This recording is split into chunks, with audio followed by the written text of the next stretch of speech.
Bienvenue à Derrière le Samouraï avec Maxime Carabine. Hey, what it do les chums? Comme vous le savez, dernièrement, avec l'avenue de Samouraï MMA, j'ai parti la petite série de vidéos Derrière le Samouraï où ce que j'apprends à en connaître davantage sur la personnalité des combattants québécois qui vont se battre pour l'organisation du Samouraï MMA.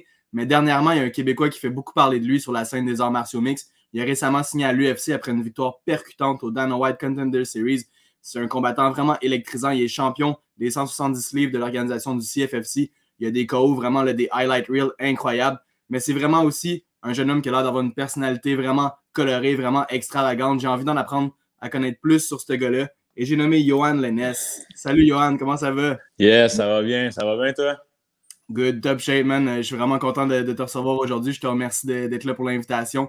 Encore une fois, c'est un plaisir de jaser. Tu es vraiment quelqu'un de super. On a eu la chance de se parler à la radio, un peu comme ça. Fait que je voulais que les gens apprennent à en connaître un petit peu plus sur toi, ton côté personnel.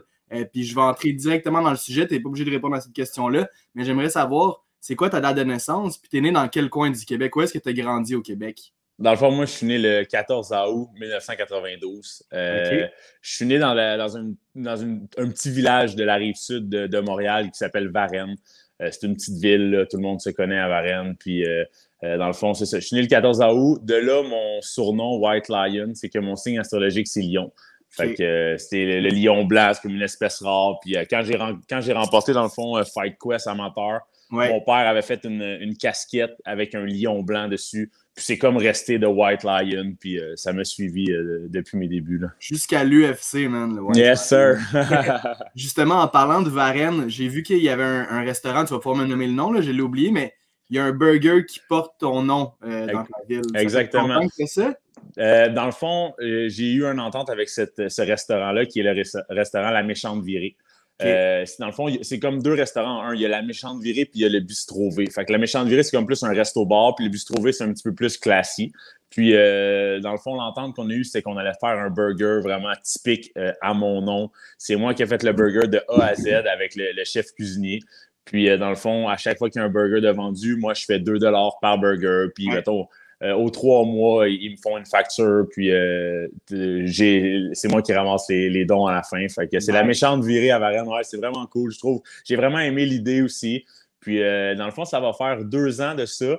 Puis, il y a eu 2 White Lion Burgers. Il y a eu un White Lion Burger plus de base, là, avec, mettons, des cornichons, 3 fromages, oignons caramélisés, 1 livre de boulettes sur 3 étages. C'est vraiment un gros burger. Puis, on a fait un autre burger qui était plus comme fromage brie, échalote, épinards. Fait que, tu sais, on est allé chercher 2 styles différents. Là. OK, cool. Fait que c'est une forme de commandite, si on veut. Exactement. C'est exactement une forme de commandite où est-ce que les 2 parties, on est capable d'aller chercher vraiment une formule gagnante. Là.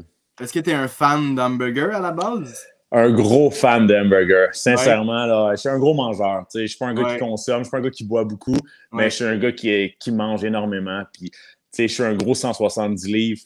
Mes diètes sont tough, man. Mais je le fais, ça fait partie des sacrifices. Je me prends au moins un 8 à 10 semaines à l'avance, puis je me prépare à descendre mon poids.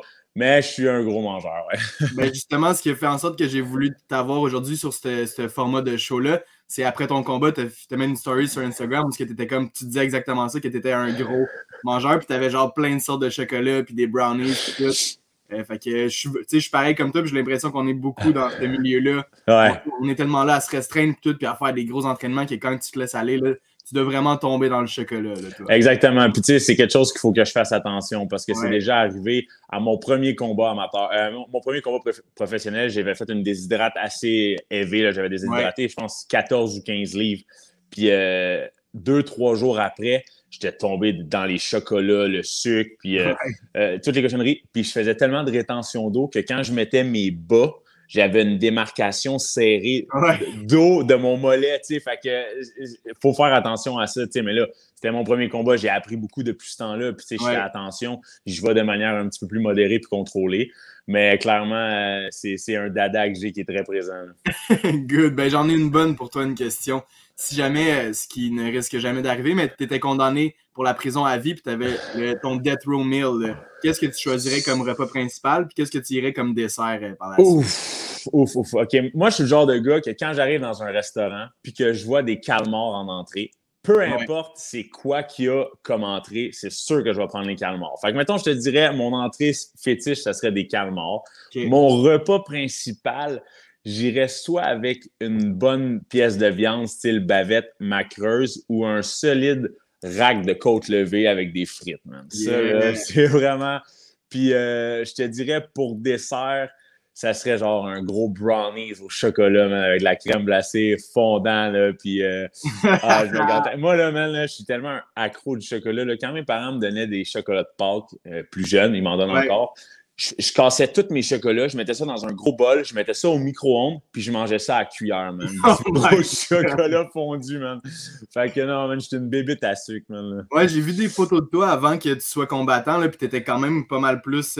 J'ai déjà monté à 238 livres, c'est le plus haut que j'ai été. Fait que c'est sûr que... Tu sais, j'étais quand même assez costaud aussi, je faisais beaucoup de musculation, mais tu sais, j'avais pas d'abdos, là. Puis je courais jusqu'au bout de la rue, là, puis j'étais sur le bord de la crise cardiaque, là. Fait que... T'es pas un gars qui boit beaucoup, tu m'as dit, mais ça peut arriver que tu sors de temps en temps. C'est quoi ton drink de choix? Là? Mettons qu'on veut te faire plaisir, je te paye un drink, là, c'est quoi t'aimerais avoir? J'aimais bien le Jack dans le temps. Je buvais du Jack Daniel, du Jack Miel, tu sais, Jack Miel, Jack Apple. J'ai vu qu'ils ont sorti ça récemment, Jack Jus de pomme. C'était pas mal ça mes fétiches, mais sinon, honnêtement, j'aime bien la bière blanche. Je suis un gars de bière blanche. Mettons, je vais avec mes chums, on regarde une game de hockey ou quoi que ce soit, des chips avec une bonne bière blanche, là, ça me rend quand même pas pire heureux. That's it, mon gars. Est-ce que t'aimes ça comme essayer des bières de microbrasserie et des trucs comme ça? Ouais, dans le fond, mes chums sont beaucoup axés là-dessus. Ils aiment bien ça, les bières de microbrasserie. Par contre, ça serait mentir de te dire que je trippe sur les hip-hop, ces trucs-là. Je trouve que c'est quand même assez fort, en parenthèse. Je trouve que ça a un goût particulier. Mais moi, j'aime bien la Belgian Moon puis la 1664. Bon. C'est 1664 ou 1667, là, je te dirais, je me souviens plus trop.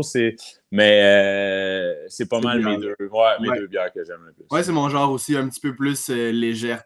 Fruité un peu. Là. Ouais, microbrasserie, c'est vrai que c'est ça rentre dedans. Ça rentre dedans. Est-ce que tu as une couleur préférée en général? Mettons, tu rêves d'avoir une voiture d'une certaine couleur ou comme là, tu portes du rouge. Est-ce qu'il y a une couleur dans ton garde-robe qu'on voit en prédominance? Bro, c'est du noir, man. C'est juste du noir. Noir et blanc. Je suis quand même assez low profile. Classique. J'aime pas quand ça flash trop. Mais comme rouge, c'est correct. Mais je te dirais même que c'est quasiment problématique parce que genre je rouvre mon garde-robe et c'est comme c'est juste du noir qu'il y a. Des fois, je suis comme... Je mettrais un peu de couleur là-dedans, mais à chaque fois que je vais magasiner, c'est comme... Je prends des trucs noirs, des gris pâles, gris foncé, bleu. Ça tourne pas mal toujours autour de ça. Là.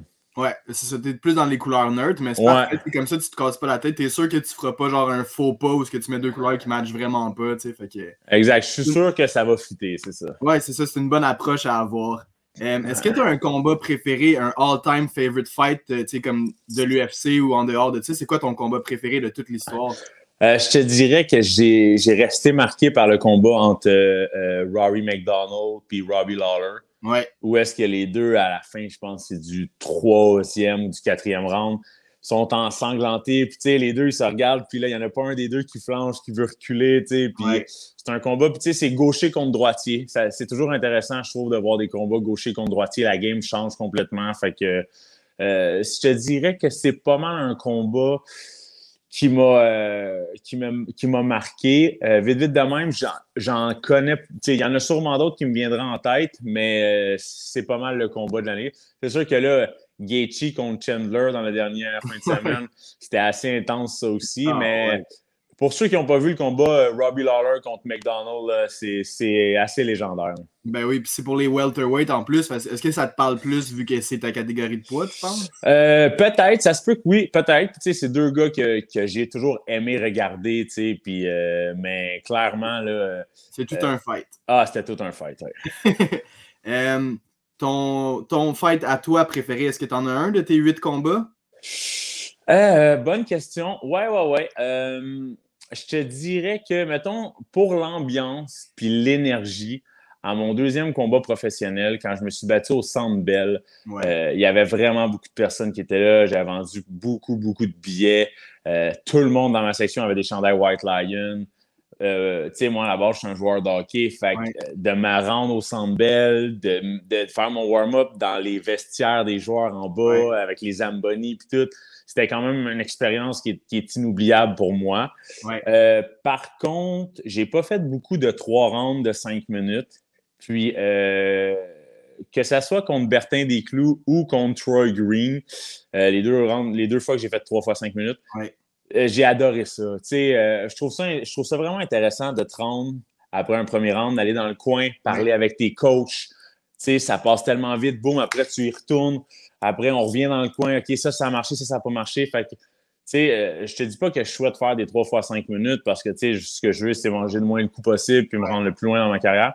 Par contre, c'est des combats qui m'amènent vraiment beaucoup d'expérience, beaucoup de maturité puis beaucoup de knowledge. Là. Définitivement. C'est cool. Puis au Centre Bell, je suis sûr que tu vas y retourner, mais là, ça va être pour l'UFC parce qu'on va avoir un gala avec tous les Québécois sur la même carte. Ça serait vraiment cool. Là. Ça serait vraiment génial. Puis je souhaite que Michael Dufort gagne son combat pour qu'il puisse faire le saut à l'UFC. Comme ça, avec des Eamon Zahabi, des Marc-André Barriault, des Charles Jourdain, moi, avec Dufort, peut-être Alex Morgan. On remplirait un Centre Bell, ça serait excellent. Il n'y a pas de doute. Tu pourrais avoir Georges comme genre invité honoraire. Il y a vraiment de quoi à faire. Là. Clairement, je suis d'accord. On dirait que je peux le visualiser que ça va arriver là, dans une couple d'années. Je suis d'accord. Ton sport préféré en dehors des arts martiaux mixtes, c'est-tu le hockey? Je te dirais plus maintenant. Parce que j'ai plus la chance de jouer beaucoup au hockey. Parce que ça reste que c'est très risqué, tu sais. Puis, je voudrais pas me blesser en jouant au hockey et tout. Fait que je vais te dire le golf. Je suis un joueur de golf. Là. J'adore jouer au golf. Tu sais, c'est très serein. Beaucoup de concentration. Beaucoup de précision. Puis, ça me fait penser beaucoup au combat parce que, si tu manques une shot, ça veut pas dire que tu manges un bon jab, que ton round est fini ou que ça va pas dans le bon sens. Puis c'est la même chose pour le golf. C'est très mental, je trouve. Puis c'est très apaisant aussi. C'est un sport extérieur. Fait que le golf, c'est quelque chose que j'aime beaucoup. Là. Ça fait-tu longtemps que tu pratiques le golf? Ça fait un bon bout de temps, en fait. Mon grand-père m'amenait frapper des balles. J'avais peut-être 7, 8, 9 ans, peut-être 10 ans gros max. Là. Fait que, j'ai toujours joué. Puis il y a eu un stade dans ma vie où j'ai comme laissé tomber le golf un peu, mais il y a peut-être 7-8 ans, je suis rembarqué là-dedans. Puis, à chaque été, je joue une coupe de game. Là. Très cool, man. Puis là, tu t'en vas d'ailleurs jouer au hockey avec Pat Côté, là, tu m'as dit. Exactement, ouais. Dans le fond, Pat, il suit des cours, je pense, privés avec avec le coach à Chris Letang et tout, là, je crois, puis pour améliorer ses skills en hockey. Puis dans le fond, il loue 1 heure de glace, puis il m'a invité à y aller. Fait que ça va me faire plaisir d'aller patiner. Là. OK, cool. Nice, ouais. Les gars, ils risquent pas de dropper, là. Non, pas là. Parfait. Ta soumission préférée en jiu-jitsu, y a-t-il une soumission que tu veux vraiment comme réussir à faire un jour? J'aime bien. J'ai une couple de soumissions que j'aime en particulier. Par contre, à l'entraînement, celle que je réussis le plus souvent, je te dirais que c'est les Kimura. Okay. Souvent, quand je grab un Kimura, il y a un bon vieux dicton qui dit si tu as le Kimura, lâche-les pas. En voulant dire que même si tu finis pas ta soumission, ça va t'ouvrir des portes pour autre chose, pour un sweep, pour changer ta position, pour améliorer autre chose. Fait que le Kimura, généralement, c'est quand je réussis à le prendre, ça m'amène des belles ouvertures. Nice. Mais tu sais, honnêtement, je trouve qu'il n'y a rien de plus badass qu'un bon vieux real naked choke. Tu sais, le gars, là, il tape la ventre, la face dans le sol, puis tout le temps en arrière, puis real naked choke. Mais c'est drôle que tu me parles de ça parce que j'ai vraiment hâte au jour où je vais soumettre quelqu'un. Je trouve que c'est très pur, très naturel de forcer quelqu'un à abandonner. Tu l'obliges à taper. C'est pas comme un lucky punch ou un knockout. Mais je vais travailler fort sur mes soumissions puis on va en sortir une bientôt. Ah, j'en doute pas, mon gars. Ton athlète préféré, tout sport confondu, est-ce que tu as eu un modèle quand tu étais jeune ou à ce jour aussi? Y a-tu un athlète là, qui... Ouais, ben ça serait mentir de dire autre nom que Georges Saint-Pierre, honnêtement. Okay. Je veux dire, Georges... j'ai lu son livre, puis honnêtement, si j'ai lu 3 livres dans ma vie, là, c'est vraiment bon. Là. Je suis pas un gars qui lit beaucoup. Là, je veux dire, je suis un sportif, je suis un gars athlétique. J'adore les biographies. Les 3 livres que j'ai vus, je pense, c'est Le Code du Bushido des samouraïs, la biographie de Arturo Gatti, puis le livre de Georges Saint-Pierre, puis celui de Pat Côté. Fait que, je veux dire, je suis un gars de biographie, je suis un gars de sport, puis je pense que Georges, c'est sûr que le fait que ça a été un Québécois, je veux dire, c'est un gars qui moi, je dirais pas un gars ordinaire, mais je veux dire, c'est un gars de notre coin qui tout le monde le disait que Georges, c'était pas le meilleur en striking, c'était pas le meilleur en jiu-jitsu, c'était pas le meilleur en lutte, c'était pas le gars le plus athlétique, c'était pas, mais il était capable de tout mettre ces sphères-là ensemble puis de gagner les combats à sa manière. Fait que c'est sûr que c'est très inspirant. Pour nous, les Québécois, puis pour probablement bien du monde, c'est vraiment l'exemple de si tu travailles fort, tu peux vraiment faire ce que tu veux dans la vie. C'est Georges Saint-Pierre. Là. Exact. C'est sûr qu'il y a des gars comme Mohamed Ali ou toutes les légendes de leur propre sport, des Sidney Crosby, des Alex Ovechkin, des Kobe Bryant. C'est tous des gars qui, à leur manière, ils ont réinventé le sport un petit peu. Fait que c'est sûr que ça, c'est inspirant. Oui, 100%. Puis éventuellement, il y a des petits gars qui vont dire que c'est Johan Lennes. Des White Lions. Ouais. Est-ce que tu aimes ça regarder des films? Ouais. Je suis un gars de film, man. Quel genre de film? Horreur, comédie, suspense, tout le kit? J'aime bien les films d'action. J'adore vraiment les films d'action, science-fiction aussi. J'aime les films d'horreur. Je ne tripe pas films de comédie. Demande-moi pas pourquoi. On dirait que je me dis, ça brasse pas assez. T'sais. Mettons, mes films préférés, je te dirais, c'est genre 300, 3, The Last Samurai. Ouais. Des films que... Des films qui a vraiment de l'action, sinon des biographies sportives, un petit peu, des films de sport, genre Miracle, des films de hockey, ou je sais pas si tu as déjà vu avec Kenny Reeves, Les Remplaçants. Mais oui. C'est fou, là, tu sais, ou Longest Yard, des films de sport ou des films vraiment d'action, c'est pas mal mon préféré. Là. OK, good. The Longest Yard, je l'ai dû voir ce film-là 25 fois. Là, Ou, t'as-tu vu le film avec The Rock, Gang Gridion Gang? Ouais. Ça, c'est gangster aussi. Là, mais ça. C'est une histoire vraie, ça, en plus. Les jeunes du ghetto qui s'en vont dans l'équipe de football, puis genre, Exact. Fait que, tu sais, j'aime ça qu'il y a un message derrière les films. C'est vraiment ce qui m'allume, là. Ben super, man. C'est des super bons choix de films. Est-ce que tu as une émission de télé quand tu étais jeune que tu aimais regarder beaucoup? South Park, Bob l'éponge? Bro, Bob l'éponge, man. Ouais. Qui peut passer par-dessus ça, là? Non, c'est un classique. Bob l'éponge, man, avec Patrick L'Étoile, là, j'ai trippé bien gros là-dessus. Sinon, Le Roi Lion, c'est clair. Ouais. Ma mère te dirait Aladdin, mais je m'en rappelle pas. Mais ça a l'air qu'Aladdin, c'était mon émission. J'écoutais tout le temps ça, mais tu sais, j'étais jeune, là, fait que je m'en souviens pas trop. Ouais. Ton jeu vidéo préféré all-time?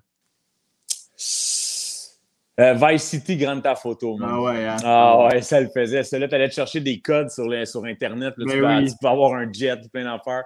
Mais je joue plus vraiment aux jeux vidéo. Je manque de temps un peu. Puis quand j'arrive chez nous, je suis tellement claqué de mes journées que c'est pas long que je dors. Là, mais Vice City, c'était quelque chose. Ça. Les Grand Theft Auto, là, ça, il n'y a pas à dire. C'est vraiment des super bons films. Nice. Des super bons films, des super bons jeux vidéo. Pardon. As-tu eu la chance de voyager un peu dans ta vie? Pas beaucoup, je te dirais. J'ai fait un gros voyage pack-sac au Costa Rica.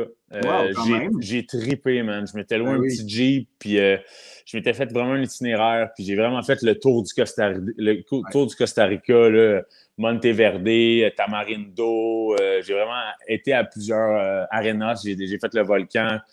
J'ai vraiment trippé.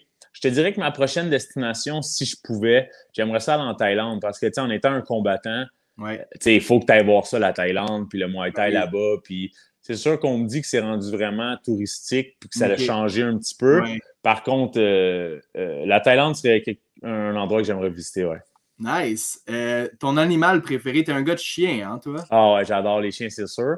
Mais c'est sûr que, tu sais, si je pouvais avoir un genre de tigre ou un lion à la Mike Tyson, plus tard, ça serait malade, man. Mais j'aime les lions, puis mettons les singes, les tigres, les gorilles, les macaques. Je trouve ça intéressant. Je trouve tellement qu'on ressemble à ces animaux-là d'une certaine manière. Fait que... Mais lion puis gorille, là, c'est dans mon top. Là. Nice. Puis ta fête préférée dans l'année, est-ce qu'il y a une période de l'année où tu es vraiment comme plus excité que ça peut être la Saint-Jean, ça peut être l'Halloween, ça peut être Noël, ça peut être ta propre fête? Je te dirais que c'est Noël, man. Je trouve ça cool. Moi, j'ai pas une turbo grosse famille, mais on est très proches, dans le fond. Puis, le sapin de Noël, les lumières dehors, l'ambiance, c'est très festif. C'est sûr que pour certaines personnes, Noël, ça peut être un peu moins festif, quand tu as perdu des gens proches ou des fois, pour certaines familles, c'est moins évident.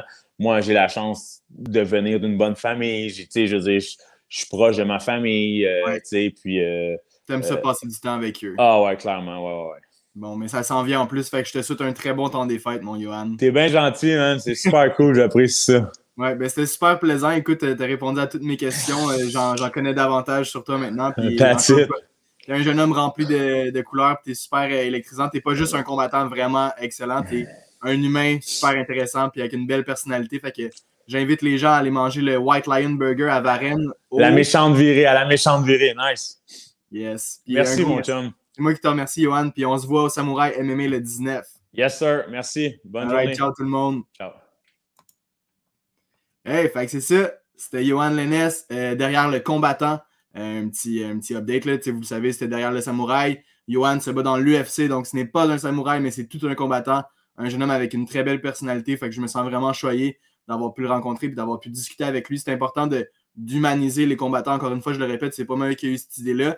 C'est un gars sur Twitter qui fait ça avec les combattants de l'UFC, puis j'ai trouvé ça intéressant de le faire avec nos combattants d'ici, les Québécois. Fait que ouais, c'est pas juste des combattants, ils ont vraiment une belle personnalité, comme on peut le voir, c'est le cas avec Johan. Fait que restez à l'affût, les jeunes. Il devrait y avoir d'autres vidéos comme ça qui sortent. Merci d'avoir été à l'écoute, puis à la prochaine.